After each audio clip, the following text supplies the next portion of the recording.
ବର୍ଷା ସତେ ନୂତନ ଶିଳାନ୍ୟାସ କରିଲେ ବିଧାୟକ ଶାରଦା।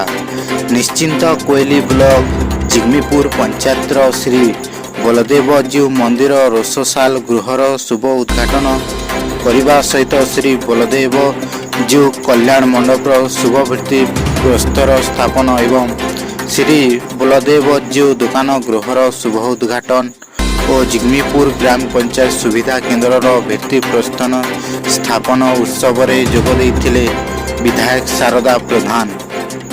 ମାହାଙ୍ଗାକୁ ନିଶ୍ଚିନ୍ତ କୋଇଲିକୁ ଏକ ବିକାଶ ନିର୍ବାଚନ ମଣ୍ଡଳୀ ଭାବେ ଗଢ଼ିବାକୁ ହେଲେ ଦଳମତ ନିର୍ବିଶେଷରେ ପ୍ରତ୍ୟେକଙ୍କୁ ଏକତ୍ର ହେବାକୁ ପଡ଼ିବ ବୋଲି ଯୁବ ବିଧାୟକ ଶାରଦା ପ୍ରଧାନ ଆହ୍ୱାନ ଦେଇଛନ୍ତି।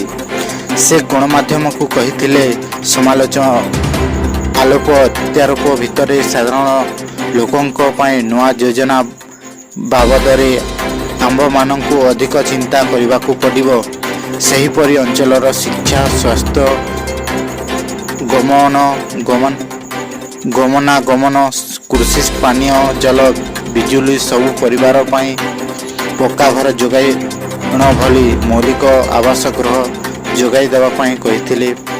ଏଥିରେ ବହୁ ଜନସମର୍ଥ ଏବଂ ଜିଙ୍ଗିପୁରର ଗ୍ରାମବାସୀ ଓ ଅନ୍ୟ ବ୍ୟକ୍ତି, ଅନେକ ସରପଞ୍ଚ ଓ ମଣ୍ଡଳ ଉନ୍ନୟନ ସଭାପତି ଏବଂ ପ୍ରଭାରୀଙ୍କ ସହିତ ଅନେକ ଲୋକ ଆଗ ଦେଇଥିଲେ। ଏଭଳି ବିଧାୟକଙ୍କ କାମକୁ ପ୍ରଶଂସା କରିଛନ୍ତି ଏବଂ ସୁଖ ଦୁଃଖର ସାଥୀ ବୋଲି କହିଛନ୍ତି ଗ୍ରାମବାସୀ।